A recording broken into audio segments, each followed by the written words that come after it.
Hi guys, ஒரு குட்டி story சொல்லட்டா. ஒரு ராஜா இருந்தாராம். அவர் எல்லா அமைச்சர்களையும் அழைத்து, நாளைக்கு உலகத்திலே மிக மதிப்புள்ள பொருட்களை என்னிடம் கொண்டு வாங்க அப்படின்னு சொன்னாராம். அடுத்த நாளும் ஆயிருச்சு. அதே மாதிரி ஒரு அமைச்சர் தங்கத்தை கொண்டு வந்தார், மற்றொருவர் வைரத்தை கொண்டு வந்தார், இன்னொரு அமைச்சர் கடல் இருந்து எடுத்த முத்துக்கள் இந்த மாதிரி நிறைய எடுத்துட்டு வந்தார்.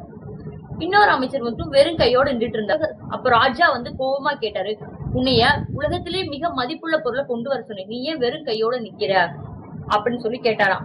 அதற்கு அந்த அமைச்சர் சிரித்து கொண்டே, அரசரே, இந்த உலகத்திலே மிக மதிப்புள்ள பொருள் நேரம்தான் அப்படின்னு சொன்னாராம். போன நேரத்தை எந்த தங்கத்தாலும் வாங்க முடியாது, இழந்த நேரத்தை எந்த வைரத்தாலும் வாங்க முடியாது அப்படின்னு சொன்னாராம். அதற்கு அரசர் அமைதியாக இருந்தாராம். பிறகு கொஞ்ச நேரம் கழிச்சு எந்திரிச்சு நின்று, நீ சொன்னது சரிதான், நீ கொண்டு வந்தது ஒரு பொருள் இல்ல, ஒரு வாழ்க்கை பாடம் அப்படின்னு சொன்னாராம். என்ன புரியுதுன்னா, நம்ம போன நேரத்துல எதாலுமே வாங்க முடியாது. நம்ம எல்லாம் ஒரு சில பேர் என்ன பண்றாங்க, அவங்க இலக்குகளை நாளைக்கு நாளைக்குன்னு சொல்லி நாளை தள்ளி போடுறாங்க. நேரமும் காலமும் யாருக்காகவும் காத்திருக்காது. அதான் உண்மை. நம்ம நேரத்தை சரியாக பயன்படுத்தணும். நேரத்தை மதிக்கிறவர்கள் வாழ்க்கையில் உயர்கிறார்கள்.